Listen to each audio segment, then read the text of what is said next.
نحمدہ و نصلی علی رسولہ الکریم اما بعد اعوذ باللہ من الشیطان الرجیم بسم اللہ الرحمن الرحیم۔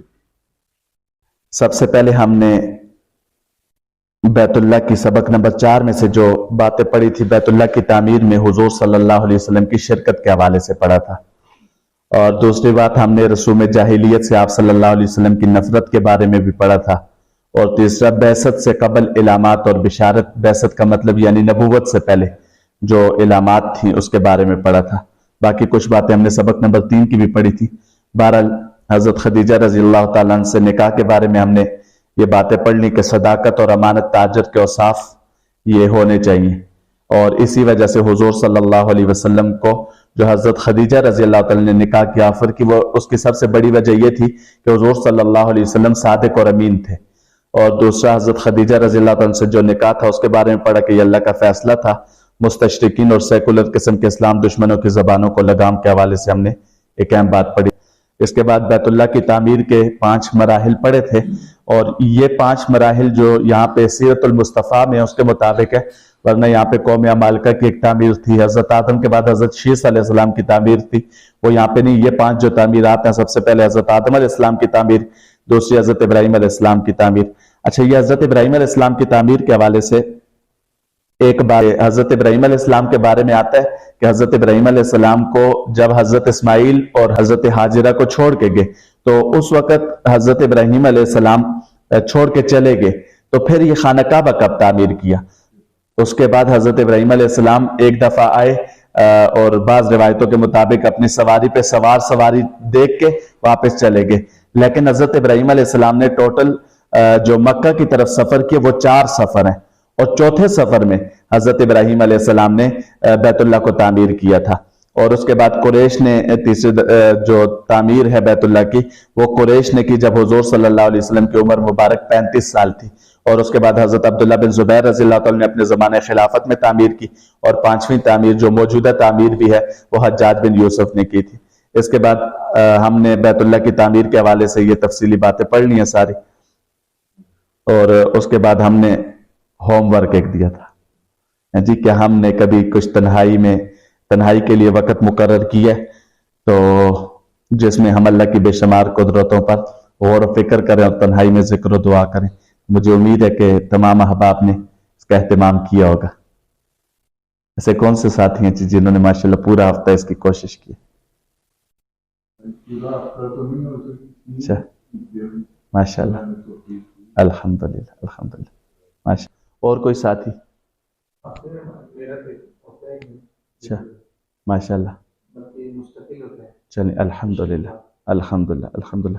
بس یہ ہماری ترتیب بن جائے کہ ہم روزانہ غور و فکر کریں، تھوڑا سا روزانہ کے اپنے اعمال کا محاسبہ ہی کر لیں۔ آج میں نے نیکیاں کتنی کی ہیں، اور آج کتنی نیکیوں کی توفیق مجھے نہیں ملی، میں نے گناہ کتنے کیے ہیں۔ تو اگر گناہ کیے ہیں تو پھر ہم سوچیں کہ کل سے انشاءاللہ نہیں کروں گا، اور توبہ استغفار کر لیں۔ نیکیاں کیے تو اللہ کا شکر ادا کر لیں۔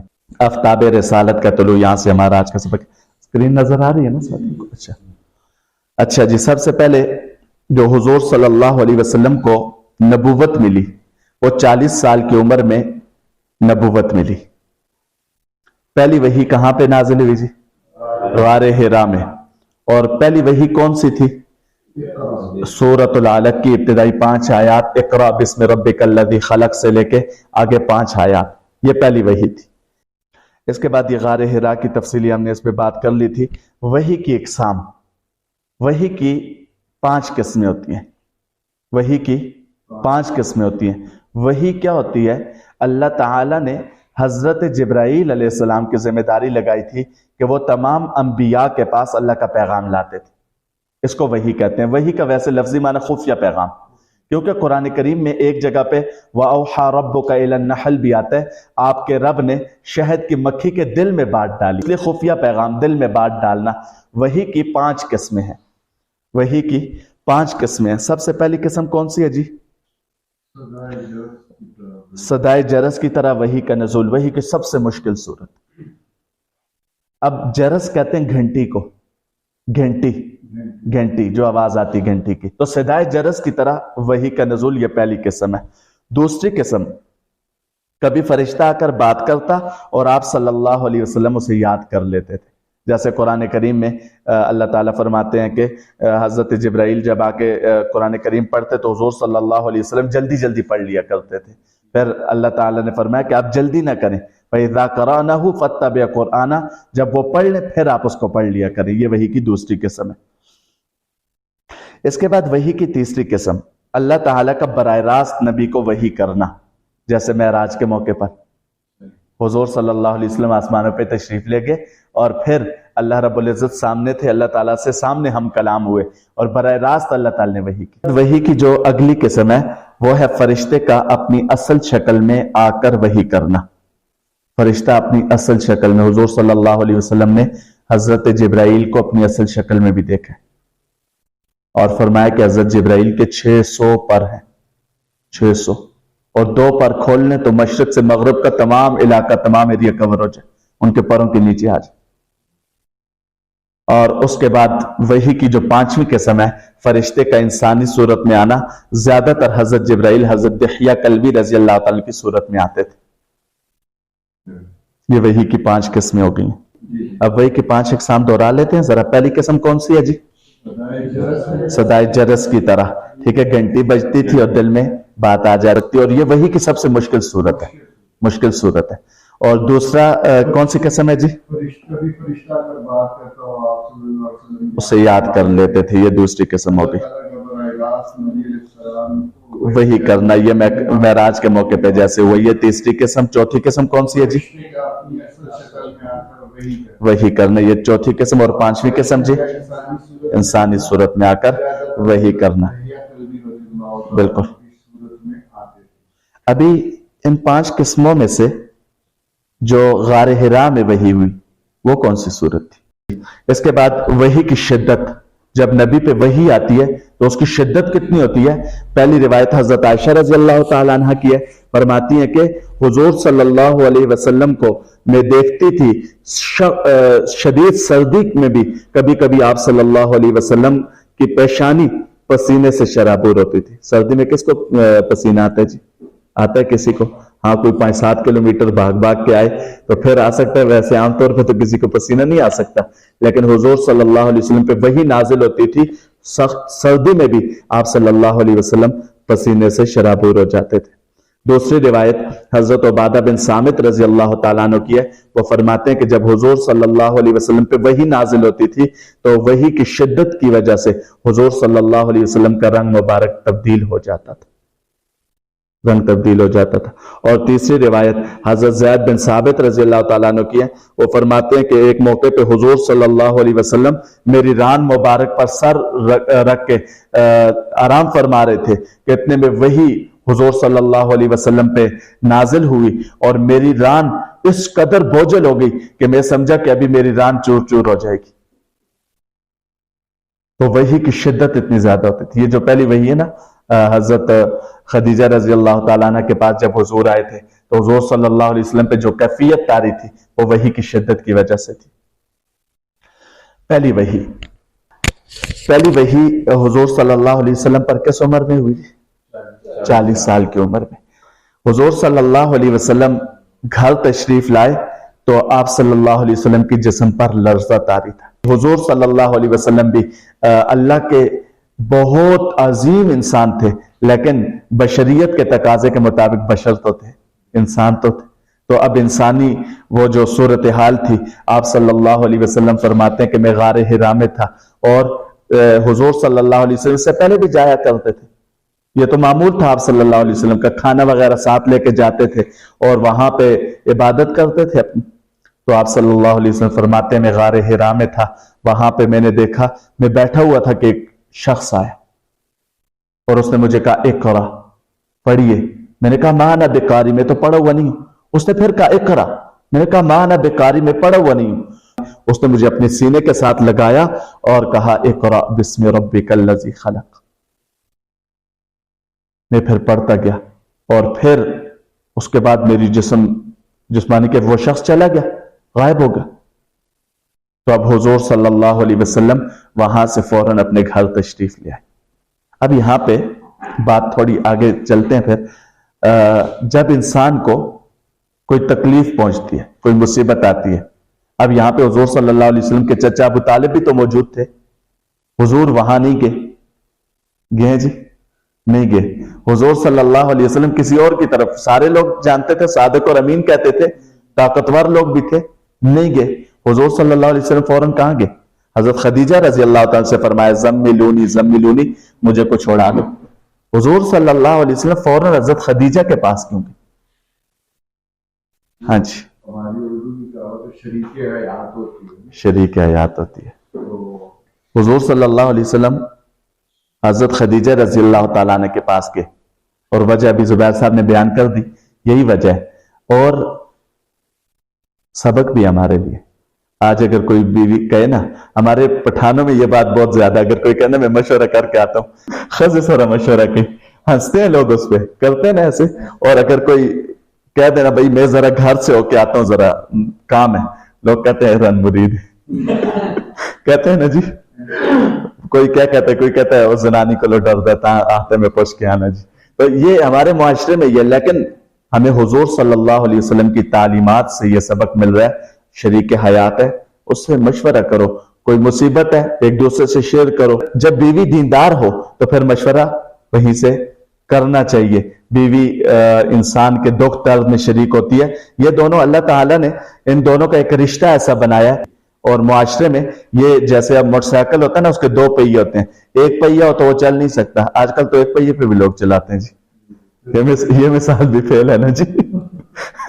تو اسی طرح جیسے موٹر سائیکل کے دو پہیے ہیں، اب ایک نہ ہو تو دوسرے سے نہیں چل سکتا، تو اسی طرح میاں بیوی دونوں آپس میں جب زندگی کے ہر معاملے میں مشورہ کر کے چلیں گے تو زندگی خوشگوار گزرے گی۔ تیسرا، حضرت خدیجہ رضی اللہ تعالیٰ عنہ سے تمام واقعہ حضور صلی اللہ علیہ وسلم نے بیان کے جو ابھی بیان ہوا، اور حضرت خدیجہ رضی اللہ تعالیٰ عنہ کا مبارک دینا، حضرت خدیجہ رضی اللہ تعالیٰ نے فرمایا، حضرت خدیجہ رضی اللہ تعالیٰ عنہ نے حضور صلی اللہ علیہ وسلم کی جب ساری بات سنی نا، تو کیا فرمایا؟ فرمایا کہ اللہ کبھی آپ کو ضائع نہیں کرے گا، آپ امانت دار ہیں، آپ لوگوں کی امانتوں کا خیال کرنے والے، آپ صادق ہیں، آپ نے کبھی جھوٹ نہیں بولا، آپ مہمان نواز ہیں، آپ مہمانوں کے مہمان نوازی کرتے ہیں، آپ دوسروں کی مدد کرنے والے ہیں، اللہ کبھی آپ کو ضائع نہیں کرے گا۔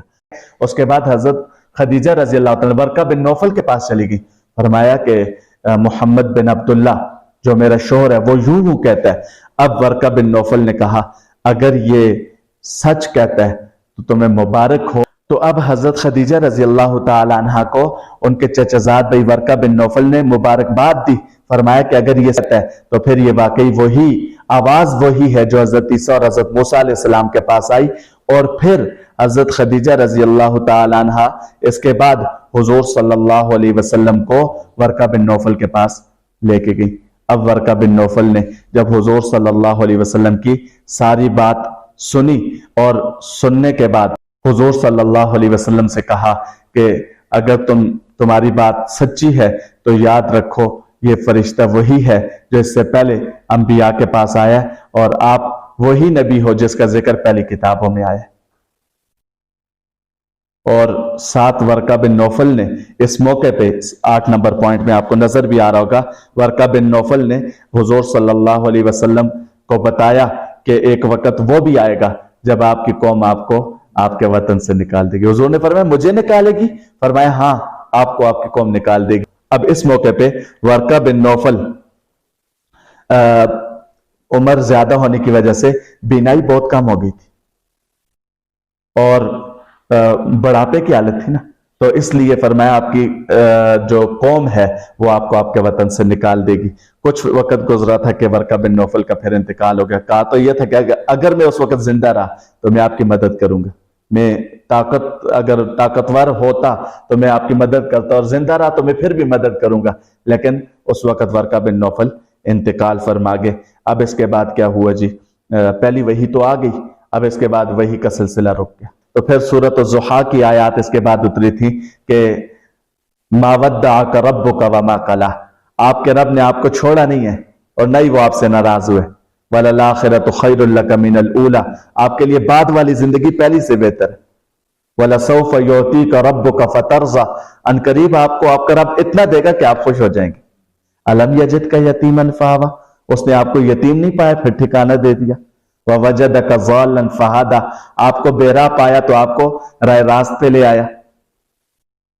پھر آگے یتیموں کو نہ جھڑکنے کی ترغیب دی۔ تو اب یہاں پہ جو وحی کا سلسلہ رکا، پھر اس کے بعد حضور صلی اللہ علیہ وسلم پہ اگلی وحی جو آئی وہ سورۃ الضحیٰ کی آیات اتری۔ اب ورقہ بن نوفل کے ایمان کے متعلق ہمیں کیا عقیدہ رکھنا چاہیے؟ پہلی بات کیا ہے جی؟ دیکھیں حضور صلی اللہ علیہ وسلم کا ورقہ بن نوفل کو خواب میں سفید لباس میں دیکھنا، اور دوسری روایت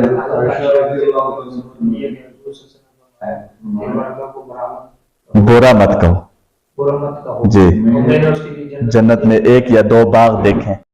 فوائد، یہ جو اب وحی کے بارے میں جو ہم نے پڑھا ہے، اس میں جو فوائد ہیں، امام احمد بن حنبل رحمۃ اللہ علیہ فرمائیے، فقہ کے 4 ائمہ ہیں، ان میں سے ایک امام احمد بن حنبل رحمۃ اللہ علیہ فرماتے ہیں کہ بعثت کے کچھ عرصے تک حضرت اسرافیل آپ صلی اللہ علیہ وسلم کی معیت اور رفاقت کے لیے مقرر ہوئے۔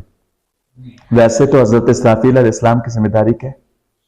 سور پھونکنا، لیکن جو نبی ہوتا ہے اس نبی کی زندگی کو پاک اور صاف ہونا اس کا لازمی ہوتا ہے، اور اس لیے اللہ تعالیٰ نے حضرت اسرافیل کو حضور صلی اللہ علیہ وسلم کا رفیق بنا کر کچھ عرصے کے لیے ان کے ساتھ چھوڑا کہ حضور صلی اللہ علیہ وسلم کو آداب کی تلقین فرمائے، محاسن کی تلقین فرمائے۔ وہ حضور صلی اللہ علیہ وسلم کے ساتھ رہتے تھے۔ دوسری بات، ابھی ہم نے پڑھا غار حرا میں حضور صلی اللہ علیہ وسلم جاتے تھے۔ غار حرا جاتے وقت توشہ لے جانا اس بات کی دلیل ہے کہ کھانے پینے کا انتظام توکل کے منافی نہیں ہے۔ یعنی کوئی آدمی دفتر جا رہا ہے، 60 ٹفن لے کے جا رہا ہے، اب لوگ یہ نہیں کہہ سکتے ہو تمہیں اللہ پہ امید نہیں ہے 60 ٹفن لے کے جا رہا ہے۔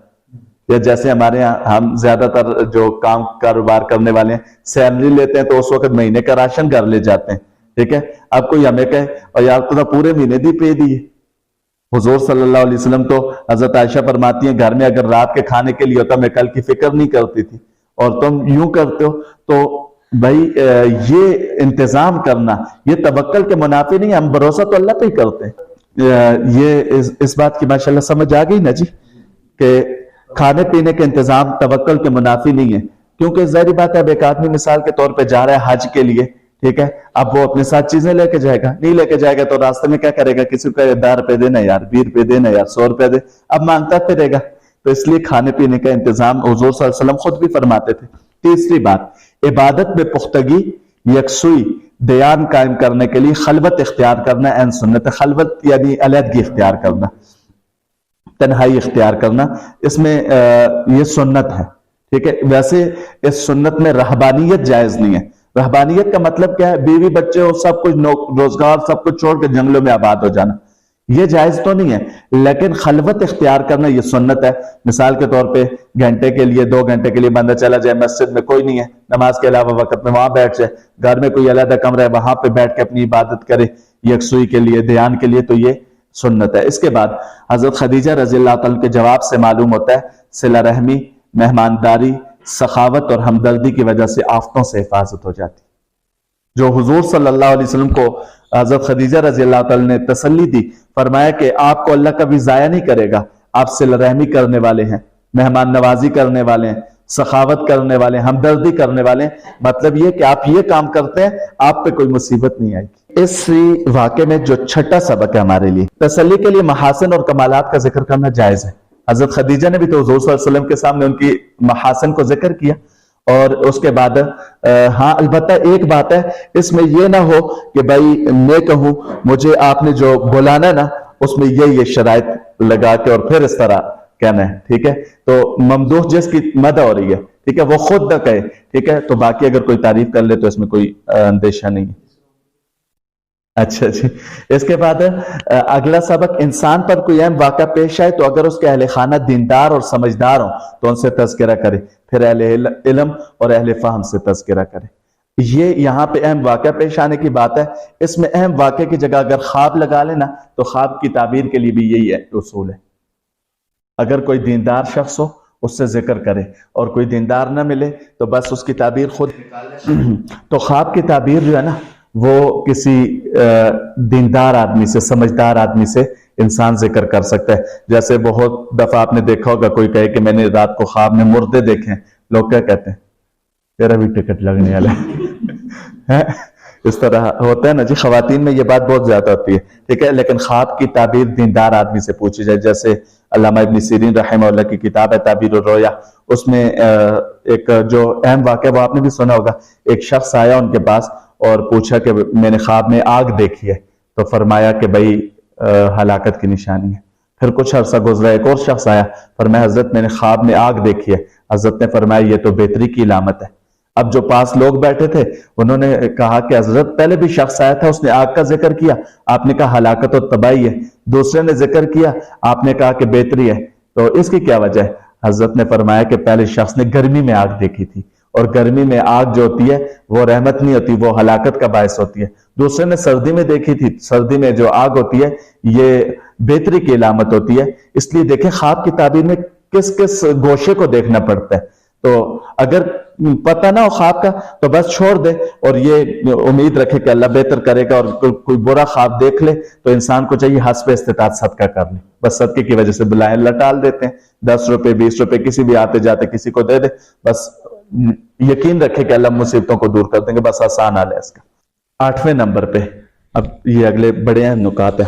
حضرت خدیجہ رضی اللہ تعالیٰ عنہ کا حضور صلی اللہ علیہ وسلم کو ورقہ بن نوفل کے پاس لے کر جانا اس بات کی دلیل ہے کہ جب کوئی نادر واقعہ پیش آئے تو علماء ربانیین پر پیش کرنا چاہیے. دین کے حوالے سے اگر کوئی مسئلہ ہے، دنیا کے حوالے سے بھی کوئی مسئلہ، علماء اس میں بھی رہنمائی کر سکتے ہیں. تو مسائل کو اپنے علماء سے پوچھنا، علماء کے ساتھ تعلق بنانے یہ بہت ضروری. آج ہماری نئی نسل علماء سے کٹ چکی ہے، وہ سنتی ہے یا کسی پلمبر کو یا کسی انجینئر کو، ان کو سن رہے ہیں دینداروں کو چھوڑ کے، یا کسی ذاکر کو سنیں گے، ٹھیک ہے، اور یا کسی ڈاکٹر کو سنیں گے اور چھوڑ دیں گے اپنے علماء کو. تو علماء کو چھوڑنے کا کتنا بڑا نقصان ہے، اپنے علماء کو چھوڑ دیا. اور ایک بات یہاں پہ ذکر کروں، علماء ایسے لوگ ہیں نا جو آپ کو بہت آسانی سے مل سکتے ہیں. آپ مسجد میں جائیں آپ کو کوئی نہ کوئی عالم مل جائے گا، مدرسے میں جائیں کوئی نہ کوئی عالم مل جائے گا. ویسے تو ہم لوگ آج کل تو ویسے بھی آگے وہ آنے والے ہیں نا جی، الیکشن کے دن آنے والے ہیں، تو آپ کو الیکشن اپنے نمائندے ملیں گے، لیکن اگلے 5 سال کوئی بھی نہیں ملے گا. وہ پھر دروازے کھٹکھٹاؤ، آگے پی a number 1 P a number 2 اور نمبر 3، پتہ نہیں کس کس کے دروازے سے گزر کے جانا پڑتا ہے. لیکن علماء ہر جگہ میں مل جاتے ہیں. تو علماء سے ہمارا تعلق مضبوط ہونا چاہیے، یہ ہمارے لیے بہت ضروری ہے، اپنے علماء سے تعلق مضبوط ہو. اس کے بعد نمبر 9، اہل علم کی خدمت میں کسی کے توسط سے حاضر ہونا یہ زیادہ بہتر ہے. تو علماء کے پاس انسان جائے تو اس میں یہ کوشش کرے کہ کسی کے واسطے سے چلا جائے. یعنی مثال کے طور پہ کسی عالم کے پاس جا رہے ہیں تو کوشش کریں ساتھ کوئی عالم ہو جائے، یا کم از کم کوئی ایسے شخص ہو جائے جن کو ان کے ساتھ کوئی علیق سلیق ہو، تب جا کے سلام دعا ہو جائے. تو پھر انسان کو ذرا آسانی ہوتی ہے اس میں. ریفرنس بھی مل سکتا ہے جی، ریفرنس انسان مل سکتا ہے، بالکل. اچھا، اس کے بعد نمبر 10، جو شخص عمر میں بڑا ہو اس کی عزت اور تکریم ضروری ہے، اگرچہ یہ کم عمر مرتبہ اور کمال میں سارے عالم میں برتر. اپنے سے عمر میں بڑا ہو اس کی بھی عزت. بے شک علم اس کے پاس ہے یا نہیں ہے یہ چیز لازمی نہیں ہے، لیکن اب حضور صلی اللہ علیہ وسلم جب ورقہ بن نوفل کے پاس گئے، نبوت تو مل چکی ہے، لیکن اس کے باوجود جا کے دوزانو ہو کے بیٹھ کے ساری بات بیان کی، ساری بات ان کے سامنے رکھی، انہوں نے تصدیق کی. اور اسی طرح حضور صلی اللہ علیہ وسلم کا یہ جو معمول تھا ہمیں بھی اپنے یوں ہی معمول بنانا چاہیے. اور اس کے بعد بڑوں کی مجلس میں ادب کو ملحوظ رکھے اور ابتدائے کلام خود نہ فرمائے. بعض مجلسوں میں یہ بات بھی دیکھنے میں آ جاتی ہے، بڑوں کی مجلس ہوتی ہے اور اس میں پھر چھوٹے بولنے لگ جاتے ہیں، وہ پھر اپنی اپنی بات. ادب کم از کم، اور بات انسان کرنا بھی چاہے کر سکتا ہے، لیکن ادب ملحوظ وہاں پہ رکھا جائے. بے شک اگر بڑوں کے ساتھ گپ شپ بھی ہے نا، تب بھی مجلس میں ادب کو ملحوظ رکھا جائے. یہ بہت اہم بات ہمیں یہاں سے مل گئی. اس کے بعد احکامات میں سب سے پہلا فرض کون سا تھا جی؟ توحید اور رسالت کے بعد سب سے پہلی تعلیم وضو اور نماز کی دی گئی. اب احکامات میں سب سے پہلے وضو. حضور صلی اللہ علیہ وسلم کے سامنے حضرت جبرائیل روح الامین آئے اور انہوں نے اپنی ایڑی یوں زمین پہ ماری اور پانی نکل آیا. پھر حضرت جبرائیل علیہ السلام نے وضو فرمایا. حضور صلی اللہ علیہ وسلم نے دیکھا، حضرت جبرائیل نے وضو فرمایا اور وہاں پہ کھڑے ہو کے 2 رکعت نماز پڑھی. پھر حضور صلی اللہ علیہ وسلم نے وضو فرمایا اور نماز پڑھی. اب نماز فرض تو نہیں ہوئی تھی، لیکن اب یہاں پہ جو نماز ہے یہ نفلی نماز ہے. جیسے غار حرا میں بھی حضور صلی اللہ علیہ وسلم جاتے تھے تو عبادت کرتے تھے، عبادت کی ایک صورت نماز کی تھی. تو اس لیے دوسرا پوائنٹ دیکھیں، ابتدائی بعثت سے آپ صلی اللہ علیہ وسلم کا نماز پڑھنا قطعاً ثابت ہے، یعنی نماز حضور ابتدائی بعثت کے بعد پڑھتے تھے، لیکن ابتدائی بعثت سے نماز کی فرضیت میں اختلاف ہے، ٹھیک ہے؟ ویسے تو معراج کا تحفہ ہے نا نماز، ٹھیک ہے، جو سن 10 ہجری میں حضور صلی اللہ علیہ وسلم آسمانوں پہ گئے تو اس وقت سے فرض ہے، لیکن ابتدائی بعثت سے حضور صلی اللہ علیہ وسلم نماز پڑھتے تھے۔